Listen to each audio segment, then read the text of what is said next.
Halo geng, balik bersama saya Barka di channel saya Barka hanya tiga yang belakang bersama mamang-mamang cilok. Halo. Jadi waktu dulu saya pernah mengisi konten penghormatan Pengalaman horor masuk hutan. Nah kebetulan mamang cilok ini lagi datang ke kebun paman Ya. dan yang saya ceritakan waktu itu lokasinya tuh ada di dekat sini. Oh iya, yang bambu itu atau Iya, mana? yang bambu. Nah, jadi kan ini pegunungan Karembi masih masuk ke pegunungan Karembi. Oh ini tuh masih masuk, satu areal. Masih satu areal pegunungan Karembi. Nah, yang dicerita saya itu adalah Gunung Gelung. Sementara Gunung Gelung itu ada di paling beda satu punggungan lah dari sini. Oh, cuma berapa ratus meter lagi? Ya, dan waktu saya pendidikan itu emang lewat ke sini juga, ngelewat ke sini, cuman turun ke lembahan naik ke punggungan lagi, nah di situ. Tapi jadi kebayang konturnya sih, Mang. Ada tadi lembahan dulu, Iya. set, naik kan? Naik. Oh, iya. Nah, nanti turun lagi terus naik lagi. Nah, itu namanya Gunung Gelung. Dan Itu emang yang seperti yang diimajinasi saya sih, Mang. Konturnya seperti ini ya. Serem, Mang. Tapi Nah. sekarang udah jadi bangunan nih. Ya, sekarang ini udah jadi bangunan karena emang dulunya ini emang udah jadi bangunan seperti ini sih. Jadi emang sama saya direnovasi untuk kegiatan teman-teman. Yaitu kebun paman nih. Itu kebun paman, tapi belum kayaknya nggak akan sih dikomersikan dan lain-lain. Ini cuma Memang buat buat niis lah, iya, kalau orang pribadi. Sunda bilang mah niis. Niis, betul. Nah, kebetulan waktu dulu saya mengisi konten penghormatan, Hmm. Mamang Cilok ada ke sini terus katanya ada kisah-kisah yang Waduh. agak janggal. Wah. Sebenarnya gini, Bang. Jadi saya itu kenapa membuat konten penghormatan? Karena saya bukan tidak pernah ya, itu sompral banget. Belum pernah mengalami yang aneh-aneh di hutan. Makanya saya selalu mencari pengalaman orang-orang. Tapi ada satu cerita ketika saya kecil, Bang, Oh, jadi yang berusaha saya pendam. Mm-mm. Karena biar saya nggak takut kalau berkegiatan sendirian. Betul, betul. Kan pasti ada ya satu cerita yang udah lupain aja deh. Takutnya kalau kita ingat terus di hutan nanti Sugesti sih. sugesti. Itu juga kenapa saya nggak suka film horor atau misalnya apapun tentang horor karena akan mensuges diri saya ketika berkegiatan di luar ruangan. Ya, betul. Contohnya gini, Bapak pernah nggak lagi di dekat aliran sungai mendengar beriak air? Air, ada air kecipak, Ah, air terjun Air kecil. terjun kecil kayak Ya, gitu. ya. Nah, itu tiba-tiba ketika kita lagi ada dalam tekanan ketakutan, itu berubah menjadi orang ketawa lah, orang menangis dan lain-lain. Kadang mungkin kita udah kecapean, Hilang fokus. Ditambah sugesti. Betul. Itu ketika kita ketakutan, sebetulnya suara angin pun kita bisa Jadi yang aneh-aneh. ditangkap sama indera pendengaran kita tuh jadi yang aneh-aneh. Orang Betul. ketawa lah, orang nangis lah dan lain-lain. Nah, seperti itu. Setuju. Tapi memang saya percaya banget ini kita harus adil dalam menilai, Bang. Maksudnya saya tahu bahwa kita harus fokus dan bersugesti bahwa itu tidak ada ya. Maksudnya udah, karena memberanikan diri. Betul. Tapi untuk menganggap bahwa hal-hal tersebut tidak ada sama sekali di dunia ini juga termasuk sombong sekali Iya, ya. tidak baik juga. Tidak baik karena Iya. pasti ada. Pasti Makanya ada. yang bisa kita lakukan adalah terus wawas diri. Betul. Nah, jadi Setuju. jangan sembarangan lah ibaratnya. Mm-mm. Dan jangan sembarangan itu nih yang saya percaya itu bukan cuma di hutan, tapi di mana-mana aja juga jangan sembarangan. Betul. Apalagi daerah yang baru kita datangin. Iya. Terus masa mikir, gua baru ke daerah A misalkan, tapi kota udah sembarangan aja, udah bukan hutan. Jangan Iya, juga, jangan karena juga. kan kita bertamu di sana. Betul, harus menghormati juga Yang adat punya istiadat rumah, tersebut betul. dan lain-lain. Kalau Betul, misalnya di daerah tersebut itu nggak boleh ngomong A, ya kita harus menghargai itu. Betul, meskipun tidak percaya. Meskipun tidak percaya. Karena ada bedanya antara tidak mempercayai dan tidak menghormati. Betul, Nah, setuju. gitu. Nah, jadi cerita waktu kecil itu Ya, seperti iya, apa? memang ini juga baru saya kan ingatan masa kecil itu, Bang. Kadang kita harus ngegali dengan susah payah, baru kita oh iya dulu gue pernah ngalamin ini. Iya, benar. Ingatan ini baru tergali ketika kemarin kan rumah orang tua di Buah Batu udah terjual. Lalu kan saya kayak napak tilas lah ke atas lagi ngelihat ruangan-ruangan lama. Jadi ini baru teringat ketika ya ibu saya menjual rumah ini lah beberapa bulan lalu. Sebelumnya memang lupa banget. Iya. Karena kebanyakan ingatan masa kecil kan tertimbun, Iya, Bang. betul. Jadi kan saya itu di rumah Buah Batu ini rumah tingkat 2. Rumah tua banget memang. Orang tua saya beli sekitar tahun 1980. Wih, Itu udah lama banget. Dibangun dari nol. Waktu saya kecil, kan mungkin kawan-kawan pernah beruntung juga ya masa kecilnya merasakan petak umpet. Nggak tahu ya kalau anak-anak sekarang ya. Iya, Di zaman kita kan masih outdoor, masih iya. main petak umpet. Pada saat itu saya inget banget. Kan kita biasa main petak umpet itu ganti-ganti rumah, Mang. Jadi ibaratnya satu hari di rumah teman saya yang ini. Gantian lah Ibaratnya kita nongkrong di mana dulu baru kita keluar Iya, betul. Nah, pernah satu hari di rumah saya. Waktu itu kita main petak umpet. Waktu itu saya yang bertugas jaga. Ibaratnya saya yang jadi kucingnya lah. Jadi kucingnya. Ketika saya jaga, teman-teman waktu itu saya sekitar kelas 1 SD, ya. Kelas 1 kelas 2 SD lah. 7-8an lah. Iya. 7-8. Soalnya umur 9 saya mulai merantau kan orang tua. Umur 7 umur 8 waktu itu saya main petak umpet. Saya ingat ketika saat itu saya nyari ke atas jadi kamar saya di lantai 2. Dan mungkin kawan-kawan pernah merasakan kasur zaman dulu itu bawahnya kan kosong. Iya. Kayak risbang kayak gitu kan. Nah, atasnya kasur kapuk. Kalau zaman sekarang kan full tuh. Betul. Ini juga sebenarnya secara tidak sadar jadi membuat saya sampai sekarang tidak suka melihat ke bawah ke kolong ranjang. Nah, iya bener. Zaman dulu emang. Takut ada yang. Nah, iya. Aduh, Mang, ini saya merinding, Mang. Bentar. Jadi waktu itu saya nyari. Saya nggak tahu kenapa saya inisiatif. Jadi waktu itu saya jaga di bawah di garasi. Saya jalan ke atas ke kamar saya yang di atas itu. Saya dengar ada suara duk dari bawah kasur, bawah ranjang itu. Dan ingat ya sekali lagi ranjang zaman dulu itu bawahnya kosong. Benar. Kosong. Benar. Nah, saya pengen ngagetin si orang ini, ibaratnya teman saya yang ngumpet di bawah. Duk gitu. Waktu saya naik ke atas kasur, saya lihat ke bawah, kosong, Bang. Itu suara yang tadi? Ya, mungkin halu ya namanya anak kecil. Kok kosong, kata saya. Terus saya dengar suara ketawa-ketawa di bawah. Oh, teman-teman saya di bawah. Akhirnya saya, mungkin saya salah dengar. Saya ke bawah lagi. Ya udah, akhirnya main petak umpet biasa lah. Ada yang ngumpet di garasi, ada yang di luar rumah, ada yang di depan masih hutan waktu itu. Ada yang depan di hutannya. Udah gitu main petak umpet. Tapi saat itu saya nggak pernah ngerti ini suara apa gitu. Udah tuh beres. Dan kita main kan sore, mendekati maghrib lah biasa anak-anak mah. Terus pada disuruh pulang karena suruh mandi gitu, udah maghrib lah. Malamnya udah saya tidur di kamar masih kepikiran tuh itu suara apa gitu tadi, apa tikus apa gimana. Semalam ada yang ngetok lagi, duk di bawah kasur ini, di bawah ranjang. Malam itu tuh waktu malamnya kejadian lagi. Kejadian lagi, Bang. Kopi dulu, Bang. Takut, Bang. Kopi khas kebun paman. Memang kopinya hangat di perut. Iya, hangat di perut. Malamnya bunyi lagi. Itu kan saya sebagai anak kecil ya, antara mau ngasih tahu orang tua, tapi kan ibu saya sama bapak saya tidur di bawah. Dan malas lah, ibaratnya tangga zaman dulu itu tau nggak yang besi melingkar gitu, ya, besi melingkar tahu. Nah, mungkin ada yang kejamanan juga. Ke atas bawah juga malas, dan badan saya kan pendek waktu kecil, jadi malas ke bawah lagi, malas gitu. Mager lah istilahnya tuh ya. Mager ya, akhirnya saya melakukan yang semua anak kecil lakukan. Saya tutup selimut. Nah, sampai kepala itu, sampai keringetan aja. Ada bunyi lagi, emang bunyinya sayup, Bang. Duk. Akhirnya saya memberanikan diri tuh melihat, nggak tahu kenapa alasannya waktu itu. Saya memberanikan diri melihat, dan itu mah samar-samar emang saya ngelihat antara gimana ya? Jadi antara saya itu mimpi atau bukan, karena itu dalam ingatan ya. Tapi saya ingat banget bentukannya tuh. Saya ngelihat di bawah ranjang itu ada kayak laki-laki, Mang.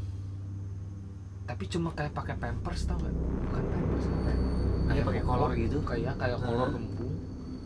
Terus dia gini di bawah terus melotot.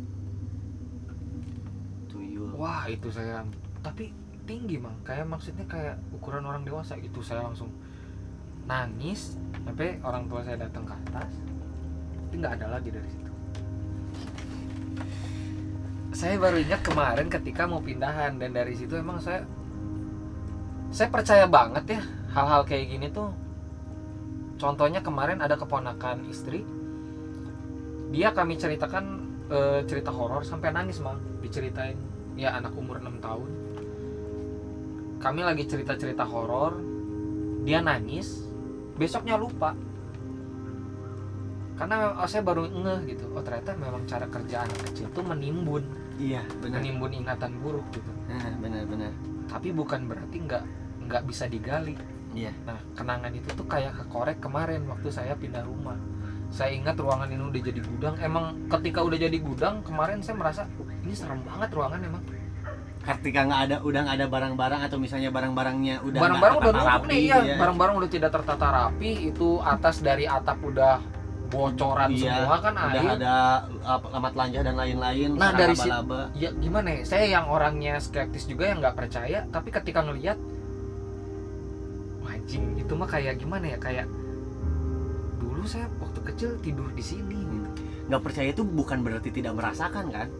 Ya, Iya. kadang kita lebih ke denial, Mang. Iya kan? Lebih ke menyangkal. Gue lebih milih nggak percaya, tapi gue aman di hutan. Betul. Karena hal-hal kayak gitu menghantui, Mang. Betul.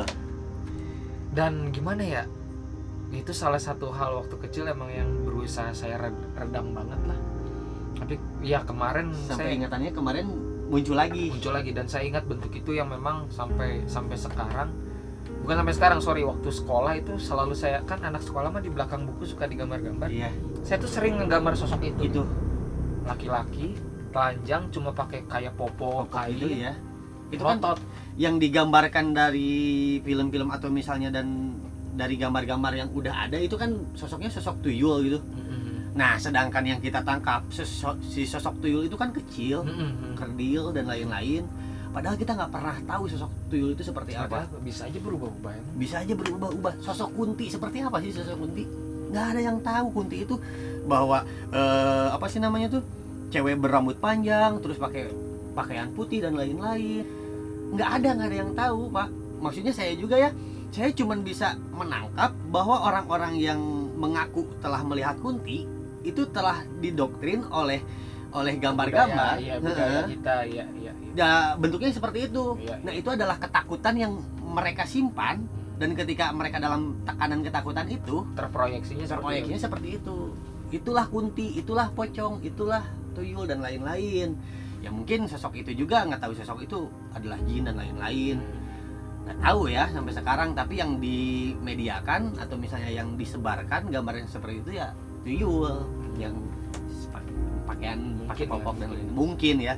Tapi saya nggak pernah tahu sih. Iya, memang sekarang yang menjadi kesulitan adalah berusaha meredam ingatan itu lagi gitu, Bang. Iya.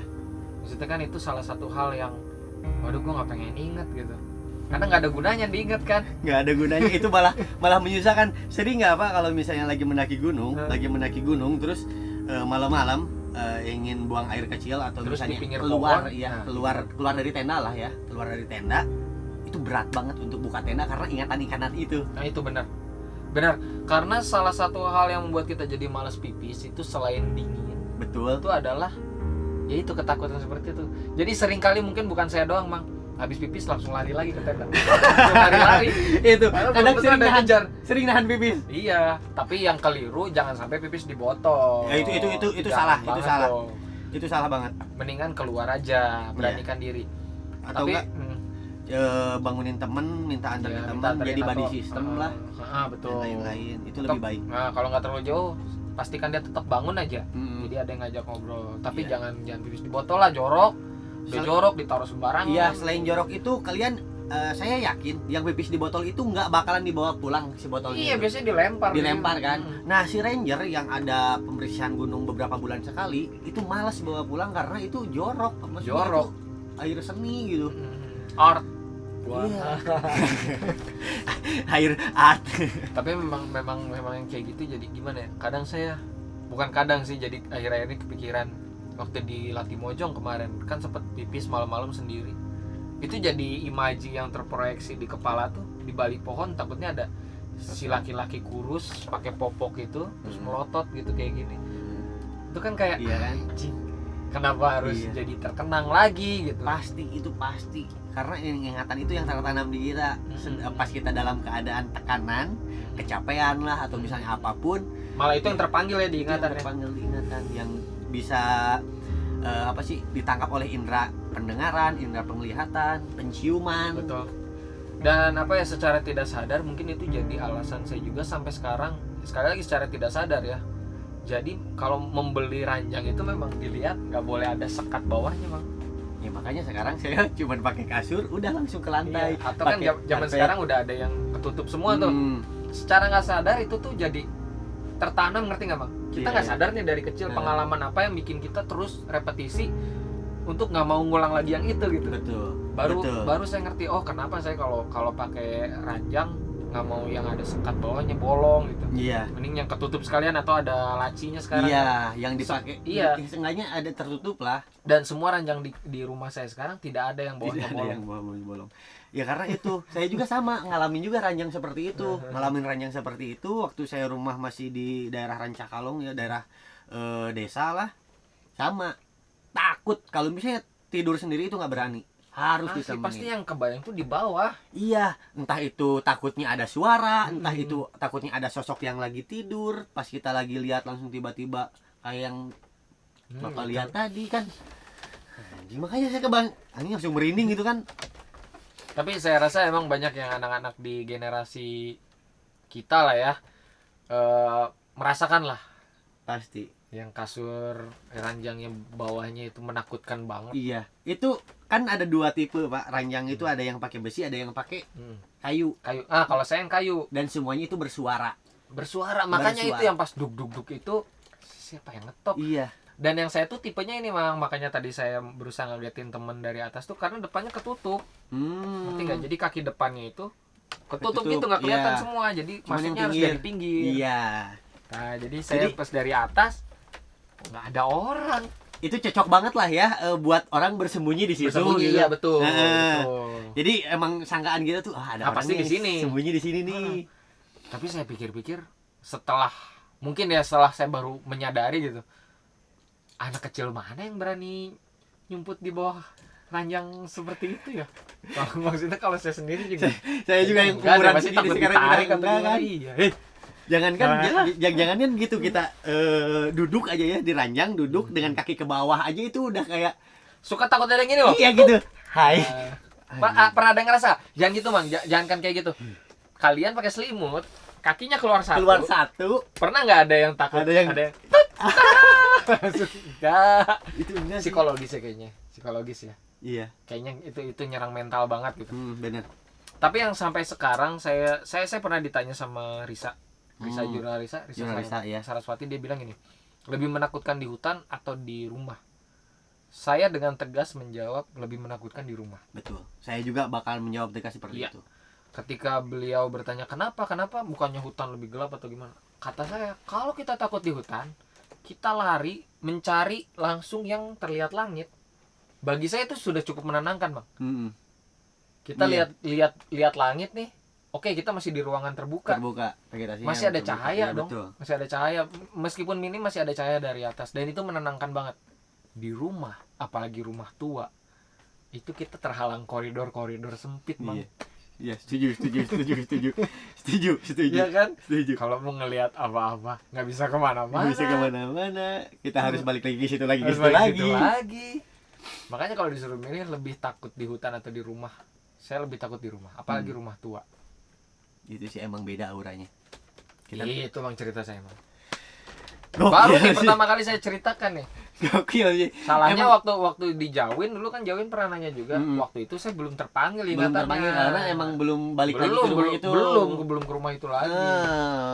Terus Iya, sekarang, iya. Anjing kata saya. Tapi itu iya, emang dosa. banyak orang yang relate sih dengan cerita itu karena menurut saya penonton ini juga banyak yang mengalami ranjang-ranjang seperti itu. Mungkin ada nih kawan-kawan, coba tulis di kolom Coba komen. Wah, di kolom komentar cerita yang kalian Pasti ada sih, Mang. pasti. Kalau ranjang, meskipun saya suka ranjang zaman sekarang, kalau dari teknologi kasur saya lebih suka kapuk, Mang. Dingin. Satu dingin, kedua beda aja empuknya. Iya, betul. Sekarang kan per ya. Iya, Per. Kalau nggak per busa. Iya, Kalau- jadi iya. semua bagian rata gitu bukan tuh. Rata, Kalau betul. dulu tuh enggak. Jadi Enak, kita Bang. bisa pilih. Enak, betul. Apalagi Iya, bener. kalau bantal sama gulingnya udah dari kapuk. Kita cari bagian paling dingin. Dibalik-balikin. Ya, Bang? Iya, benar. Itu dia. Itu dia. Relate lah. Dilihat lah. Jadi itu dia cerita dari Mamang Cilok. Semoga bisa menghibur. Semoga bisa mengenang masa kecil kalian yang tidur di ranjang nggak ada bawahnya juga. Aduh, anjir. Saya juga bener kangen banget sih. Kadang itu kangen, tapi Iya, iya. buat tidur siang itu enak banget, Pak. Sumpah. Ranjang yang kayak gitu tidur siang enak, tapi tidur malam menakutkan. Bener, Pak. Apalagi kalau kamar-kamar yang kalau mungkin Bapak pernah lihat di desa-desa. Sebelum ini menutup nih ya. Kamar-kamar yang kasurnya kapuk, ranjangnya bawahnya gelap, bolong, lemari kayu dengan kaca bulat. Terus jam dinding yang Iya. tung tung yang bunyi gitu. Iya. Terus lemari kayunya tuh yang udah bau lapuk. Mm-mm. Terus kacanya tuh udah ada bolong-bolong, Bolong-bolong gitu. udah lama. Iya, iya. Iya, tahu. Itu menurut saya menyeramkannya udah combo. Iya, susana banget. Susana banget. Jadi itulah cerita dari Mamang Cilok. Terima kasih sudah bercerita di channel saya. Semoga bisa menghibur, semoga bisa mengenang masa kecil kalian. Dan sekian video dari saya Barka. Saya Firsa Besari, Lestari.